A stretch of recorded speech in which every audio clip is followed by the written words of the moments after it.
ये बुलडोजर कानून है। जी हां, मसला ही यही है। प्रयागराज में पहले पत्थर चले, फिर चला बुलडोजर, और अब बुलडोजर वाली कार्रवाई पर सियासी लड़ाई भी शुरू हो गई है।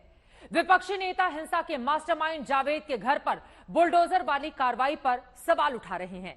इसे कानून को ताक पर रखकर बदले वाली कार्रवाई बता रहे हैं। आरोप प्रत्यारोप का दौर इस बुलडोजर पर चारों तरफ से जारी है।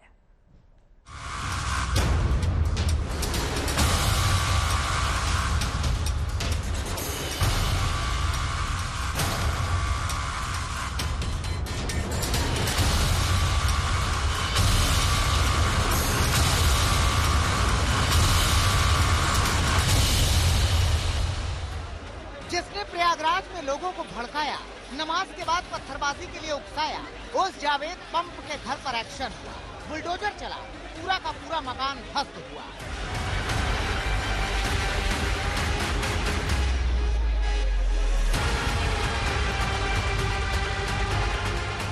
रविवार को 3 बुलडोजर जावेद की मकान पर चले।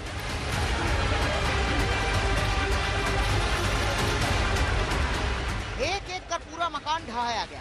5 घंटे की कार्रवाई में मकान को मिट्टी में मिलाया गया।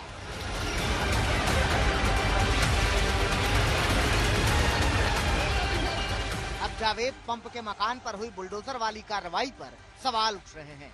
इस एक्शन के बहाने विरोधी योगी सरकार पर हमला बोल रहे हैं।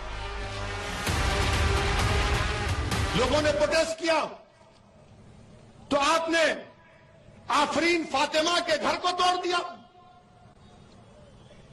पूरे घर को तोड़ दिया। क्या कहा उत्तर प्रदेश की सरकार ने कि इसका बाप और ये जिम्मेदार है? क्या कोर्ट किस लिए है? फिर बताओ आप, अदालत किस लिए है? जज किस लिए है? पुलिस किस लिए है?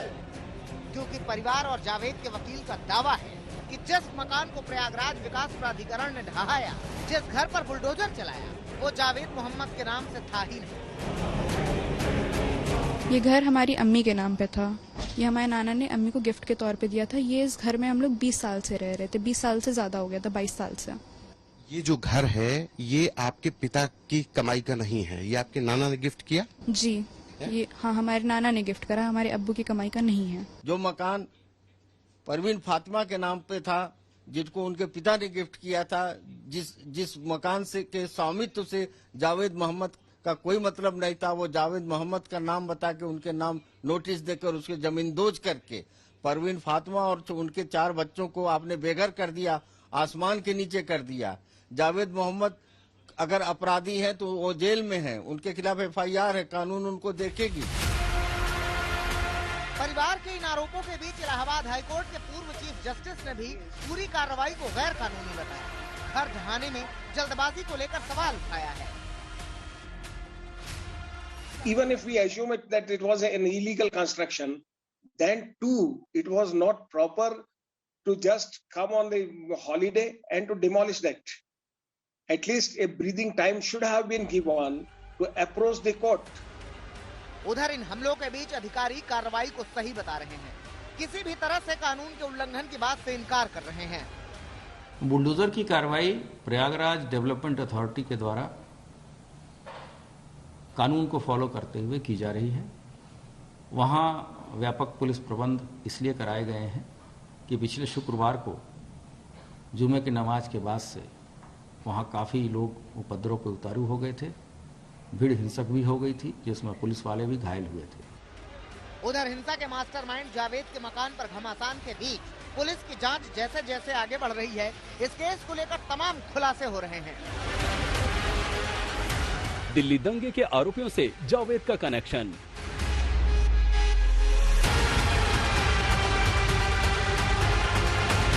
उमर खालिद के पिता की पार्टी का नुमाइंदा जावेद।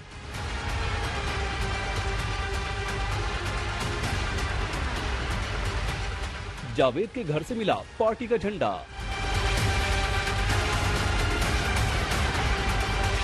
किसी पार्टी का सदस्य होना कोई गुनाह नहीं, मगर उस पार्टी का सदस्य होना सवाल खड़े करता है जिसका अध्यक्ष ही दिल्ली दंगे की चार्जशीट में साजिश रचने वालों में शामिल रहा हो।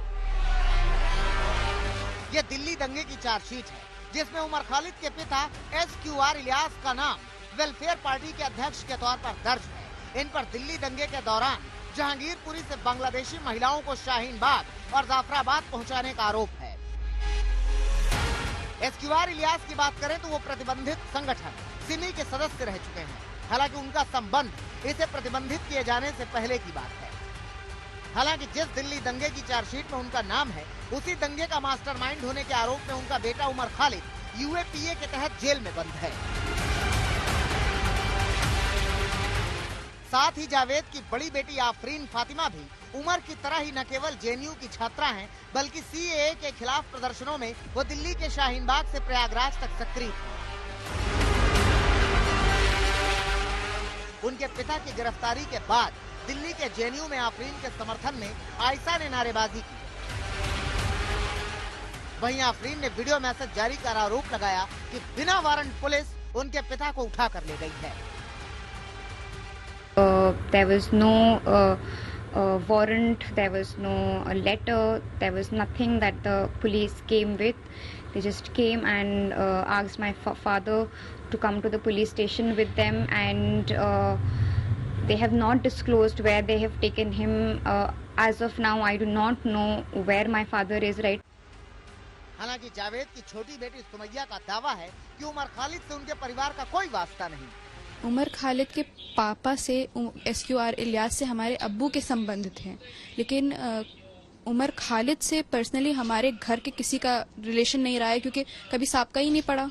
बस उनके पिताजी को जानते थे, और पिछले 3-4 साल से तो वो खुद ही जेल में हैं, तो उनसे क्या ही साबका होगा। और वो जब जेएनयू से पास हो गए थे तब आफरीन अपी का एडमिशन हुआ था, तो ये भी नहीं कि कहीं से जान पहचान हुई हो। अब इन दावों का सच क्या है, ये पुलिस की जांच में सामने आएगा। पुलिस लगातार प्रयागराज में हुई हिंसा की कड़ियां जोड़ रही है। हिंसा फैलाने वाले एक एक आरोपी को गिरफ्तार कर रही है। भुज में गोपी मनियार और दिल्ली में अरविंद ओझा के साथ संतोष कुमार, प्रयागराज, आज तक। जिस इलाके में पिछले शुक्रवार को पत्थर बरसे, उसी अटाला इलाके में शनिवार को बुलडोजर चला, मगर अब उस पूरे इलाके में अवैध दुकान बनाए लोगों में बुलडोजर का खौफ है। लोग दुकानों से अपना सामान समेट रहे हैं। उन्हें लग रहा है कि पता नहीं कब प्रशासन का बुलडोजर उनकी दुकानों पर भी चल जाए।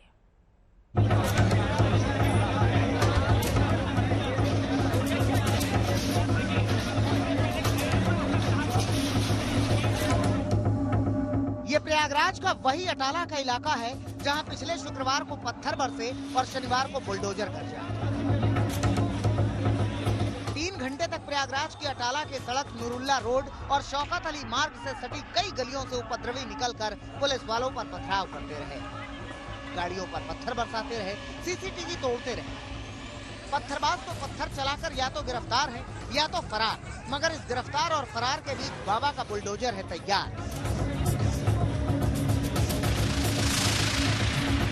बुलडोजर का खौफ ऐसा है कि अटाला में दुकानों से सामान हटाया जा रहा है, क्योंकि डर सता रहा है कि बाबा का बुलडोजर कभी भी चल सकता है। बीते शुक्रवार को प्रयागराज के जिस अटाला इलाके में हिंसा हुई, वहां पर अब बुलडोजर चलने की बातें बताई जा रही हैं। कहा जा रहा है कि यहां पर जो दुकानें अतिक्रमण कर बनाई गई, वहां पर बुलडोजर चलेगा। बुलडोजर के डर से अब जो लोग कई सालों से यहाँ पर दुकानों से अपने परिवार का पेट पाल रहे थे, वो अब दुकानें खाली कर रहे हैं। दुकानों को खाली कर दूसरी जगह ले जाए जा रही हैं। ये हम एक प्रोविजन स्टोर है, ये ब्यूटी प्लाजा के नाम से प्रोविजन स्टोर है, जिसके दुकान के जो मालिक हैं वो अपने परिवार के अन्य सदस्यों की मदद से पूरी दुकान को खाली करवाया जा रहा है। वो खाली करके दूसरी जगह ले जा रहे हैं। ऐसी एक नहीं दर्जनों दुकानें खाली हो गई हैं। सबको यही भय सता रहा है कि इसके पहले कि सामान के साथ दुकान खंडहर हो जाए, कम से कम सामान ही बचा ले। क्या पता दुकान के साथ सामान भी न बचे। दूसरी दुकान है गैलेक्सी एल्यूमिनियम हार्डवेयर की दुकान है। यहाँ पर हार्डवेयर में जो है ये सामान बेचा जाता है। ये भी दुकान खाली हो रही है, आप लोग यहीं पे। ये आपकी दुकान है? जी सर। क्या नाम है आपका? सर मेरा मोहम्मद खालिद नाम है। खालिद भाई, ये कब से दुकान थी आपकी? सर मैं अभी साल भर पहले लिया हूँ। मेरी बहन है, उनके सवर का इंतकाल हो गया है, तो मैंने उनसे ले लिया था, क्योंकि उनकी भी मालियात बहुत खराब थी। तो वो किराए पर है ये? सर ये वहीं पर स्कूल की अथॉरिटी की ये जगह पूरी है। कौन से स्कूल? ये मजीदिया इस्लामिया इंटर कॉलेज है, ये उसी स्कूल के कैंपस की अथॉरिटी की ये जगह है। प्रयागराज में हंगामे के बाद कार्रवाई का नंबर आया है। ताबड़तोड़ पुलिसिया कार्रवाई चल रही है। अब प्रयागराज हिंसा के मामले में 2 FIR और दर्ज की गई हैं। खुलदाबाद थाने में CCTV मेंटेनेंस करने वाली संस्था ने बिजली विभाग की तरफ से ये FIR दर्ज कराई है। FIR में कहा गया है कि करीब 6,25,000 रुपए के CCTV तोड़े गए हैं। 7,33,000 की स्ट्रीट लाइट तोड़ी गई है। जाहिर सी बात है कि उपद्रवियों को इस नुकसान का भी खामियाजा जरूर भुगतना पड़ेगा। पंकज श्रीवास्तव के साथ संतोष शर्मा, प्रयागराज, आज तक।